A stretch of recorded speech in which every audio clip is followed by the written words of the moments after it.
Assalamualaikum warahmatullahi wabarakatuh. Hai semua, perkenalkan namaku Ervina Nurahayu dengan NIM 21030224051. Di sini aku akan menjelaskan tentang pemanfaatan radioaktif yakni sinar gamma. Di mana pembahasan kali ini kita akan membahas tentang pemuliaan tanaman hias dengan induksi mutasi radiasi gamma.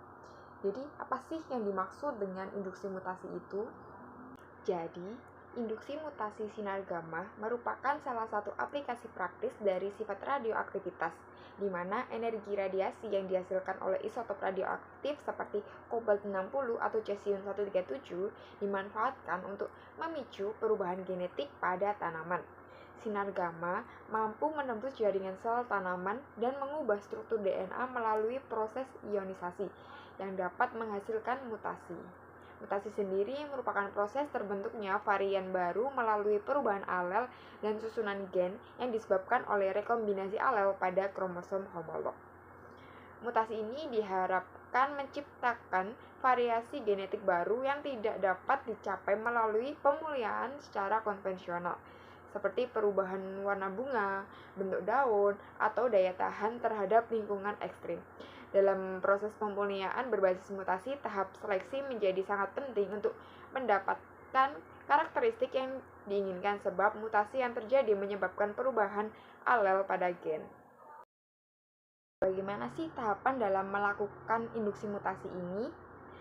Tahapan dimulai dari penyinaran sinar gamma pada bagian tanaman seperti biji, benih tanaman, dan batang ataupun bagian lainnya menggunakan alat yang bernama iradiator gamma sel 220F yang bertujuan untuk menginduksi perubahan atau mutasi pada materi genetik tanaman sehingga menghasilkan sifat-sifat baru.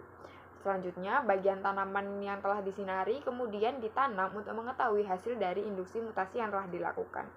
Dari pembibitan dan penanaman tersebut kemudian dilakukan seleksi mutan untuk mencari individu yang memiliki sifat unggul atau yang diinginkan, seperti peningkatan kualitas atau ketahanan terhadap lingkungan tertentu.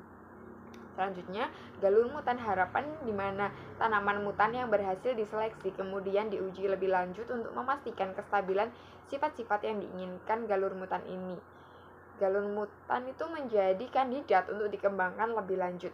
Dan yang terakhir, galur mutan harapan yang memenuhi kriteria akan menjadikan dasar untuk menciptakan varietas baru yang memiliki sifat unggul seperti bentuk, warna bunga, atau ketahanan terhadap penyakit tertentu. Nah, perlakuan pada mutasi menghasilkan respon yang bervariasi tergantung pada kondisi fisiologi eksplan, ukuran eksplan, dan laju dosis radiasi yang diterapkan pada eksplan. Dosis radiasi yang digunakan pada teknik ini memanfaatkan prinsip radioaktivitas yang terkendali, di mana dosis radiasi yang digunakan diatur dengan hati-hati agar menghasilkan mutasi yang menguntungkan tanpa merusak sel. Satuan dosis untuk sinar gamma adalah kiloröntgen atau KR yang setara dengan 1000 Rad dan 1G yang setara dengan 100 Rad. Keragaman mutan tertinggi biasanya dicapai pada atau sedikit di bawah LD50, yaitu dosis yang menyebabkan kematian pada 50% populasi eksplan yang terradiasi. Nah, selanjutnya yaitu aplikasi teknik kultur in vitro dalam induksi mutasi pada tanaman hias.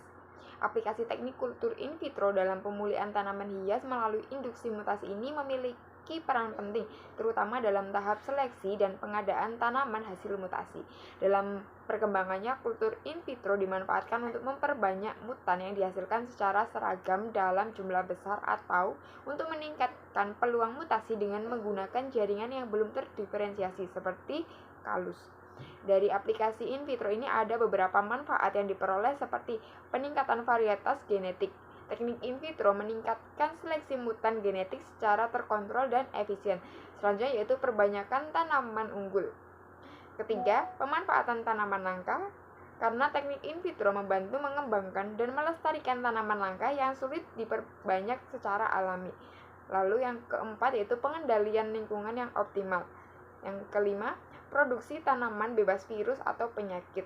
Dan yang keenam atau yang terakhir, pengembangan tanaman hias dengan sifat baru. Teknik ini membantu menciptakan varietas baru yang memiliki nilai estetika dan ekonomi yang tinggi. Kembali pada penjelasan sebelumnya, bahwa pemberian dosis merupakan salah satu hal yang mempengaruhi keberhasilan mutasi genetik menggunakan sinar gamma ini. Dosis yang diberikan harus tepat agar keberhasilan semakin tinggi. Beberapa bagian tanaman seperti biji, umbi, akar, batang, ataupun yang lainnya memiliki sensitivitas yang berbeda terhadap sinar gamma. Seperti pada tabel tersebut, terdapat beberapa contoh pemberian dosis yang berbeda pada explant. Contohnya pada tanaman hias Pterygonologus menggunakan biji sebagai explant diberikan dosis tinggi karena biji lebih tahan terhadap radiasi. Sementara itu pada Rosa Damascena menggunakan potongan batang sebagai explant dengan dosis rendah karena batang yang lebih sensitif. Pada Bougainville juga menggunakan potongan batang namun dengan variasi dosis yang luas untuk memicu responsif adaptif. Tanaman yang menggunakan explant umbi seperti Amaryllis dan Gladiolus menerima dosis tinggi karena umbi memiliki ketahanan radiasi yang baik.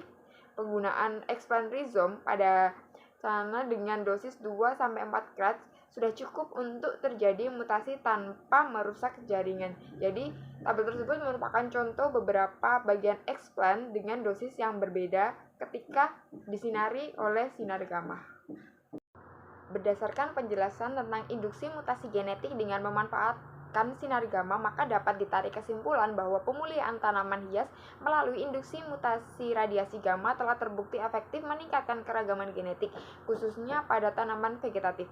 Teknik ini memungkinkan perbanyakan explant dalam kondisi terkendali, sehingga mutasi dapat terjadi secara efisien dan menghasilkan perubahan pada morfologi serta fisiologi tanaman, seperti bentuk daun, warna bunga, ketahanan terhadap hama atau penyakit, dan toleran cekaman lingkungan. Dengan dosis radiasi yang tepat, metode ini mampu menciptakan varietas unggul secara cepat dan mengatasi keterbatasan metode konvensional, yang menjadikan pendekatan inovatif yang relevan untuk mendukung keberlanjutan dan pengembangan pertanian modern. Jadi sekian penjelasan dari induksi mutasi radiasi gamma. See you next time dan wassalamualaikum warahmatullahi wabarakatuh. Bye bye.